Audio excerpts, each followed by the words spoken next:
नमस्कार. नमस्कार. तुमचं नाव पहिल्यांदा सर्व सांगा. दत्तात्रय वसंतराव निकम, शेरी, केळबावी मळा. बर. ब्रह्मोस ही तुम्ही किती दिवसापूर्वी घेतलेले?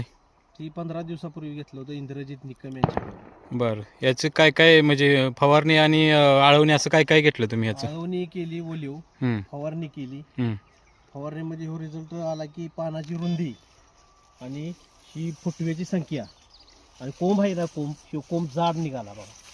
तो कोंब जाड आहे, खोडवा. ह्याच्या अगोदर असं पातळ होतं, आता ती ब्रह्मोस मारल्यामुळं संख्या आणि पानाची रुंदी अशी व्यवस्थित अगदी म्हणावं असं समाधानकारक मिळाले. म्हणजे ब्रह्मोस हे घेतल्यानंतर तुम्ही समाधानी आहात का? आहेत 100% आहे. आता मी आंतरपीक बी घेतले.